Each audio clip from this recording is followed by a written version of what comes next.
and welcome back to Two Cups with Tigger and Boo. This is just kind of a inspirational video that we like to do for young couples and marrieds and whoever, and really therapeutic for us because it gets us to talk about stuff and kind of, keep our finger on the pulse of our life and our marriage and our kids. And so this week, what we're going to discuss is speaking kindly. Because that is a big thing that we find in, I guess, in marriages and just in general. I mean, sometimes relationships just head the wrong way, and a lot of it has to do with just not being able to communicate or speak kindly. And one of the big things that we tackled right in the beginning was sarcasm. I mean, imagine that, sarcasm being an issue.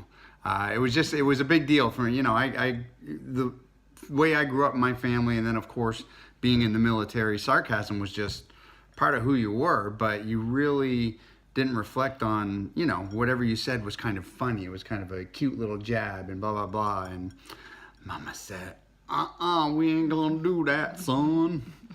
So, and it's a good thing though. I mean, we really tackled it right in the beginning because sarcasm starts in one small thing, but then you scar and you don't talk about it, and it gets worse and worse and worse. Then before you know it, years down the road, the sarcasm is becoming like legitimate, just angry mean jabs words to each other. Yep. And couples get there and they're like, man, how did we get here? I have no idea what's going on. It could have started off with something simple of like, oh yeah, you look fat in that dress, or something.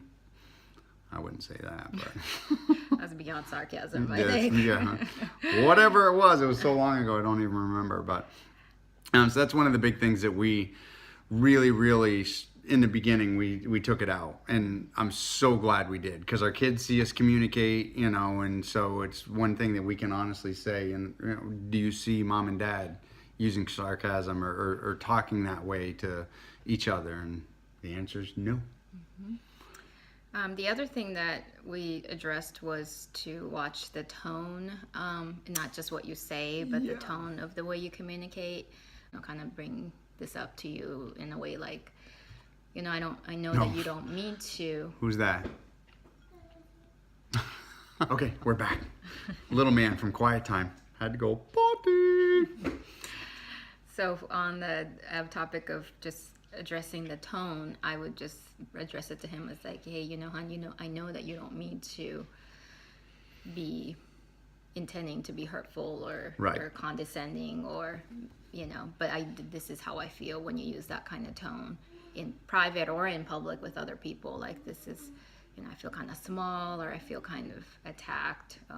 Again, just being honest with the feelings, like how I feel when that kind of tone is used. And he had like no clue, like that was just his normal tone, or whatever. He's had that definitely more of the commanding, assertive tone, and then I just needed to communicate how that sometimes can make me feel a little bit small. Right.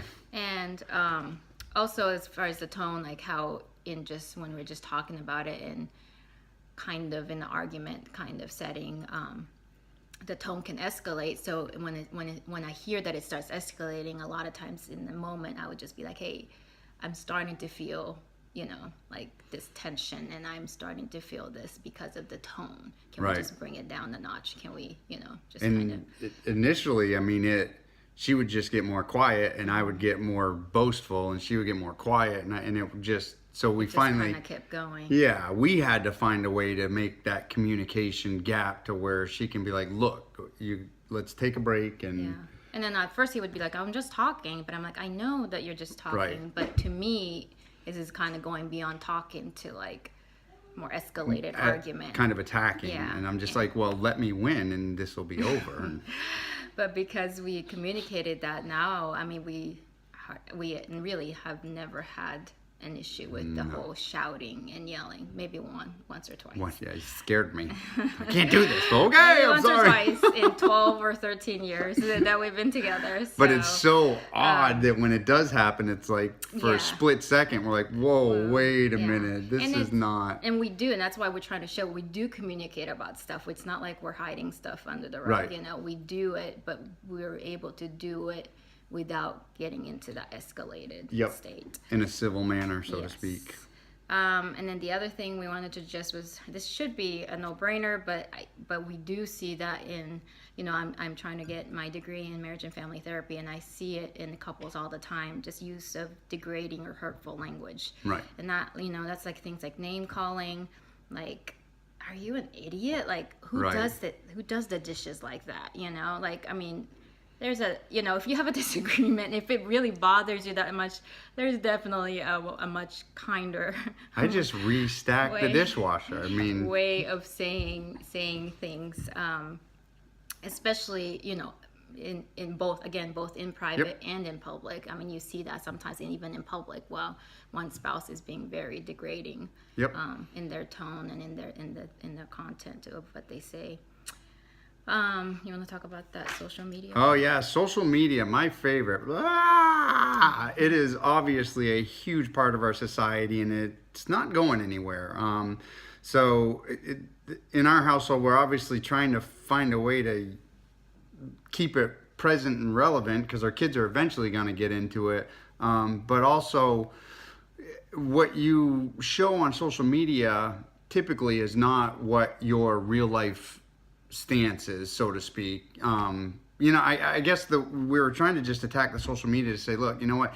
We see people that post something on social media about how great everything is, and how much they love their wife and their husband, and and then 2 weeks later they're in a divorce, or the next time we see them they're like at each other's throat, and it's just the way they are. And then they'll post something on social media about how life is all grand and So we're trying to find a way to put that in here to say, look, you know what? There's obviously a disconnect. So I would think, I mean, if you're in this zone, you want to focus on your actual communication and stay away from social media until you figure that aspect of it out, to where what you post is actually what's happening. You obviously don't want to post online, my husband's an idiot, but I got to stay married to him anyway.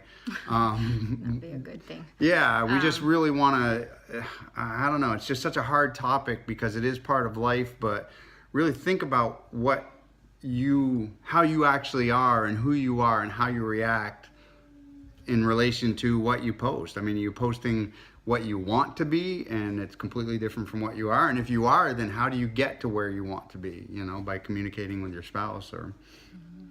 So I think what we were trying to say is that does your social media post, especially regarding your spouse, your family, accurately reflect how you treat them, really? If you treat mean stuff, you're like, yeah, I did this. Yeah, it is. My husband is an idiot.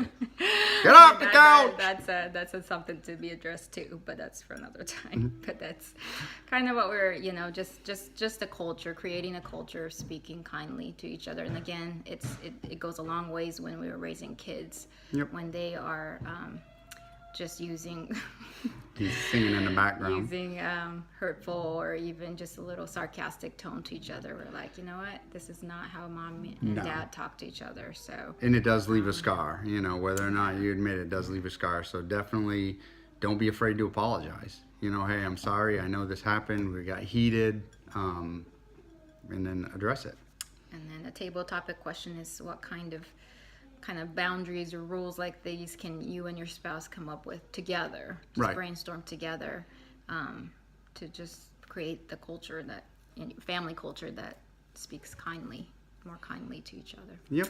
And that was one of the big ones for us, is we don't shout, we don't holler. It doesn't go anywhere but in circles. But that's kind of one of our things. And anyway, Mama's leaning forward because our video's long, and she's like, it's time to turn it off, man. All right, guys. We'll see you next week. I hope this helps. Bye.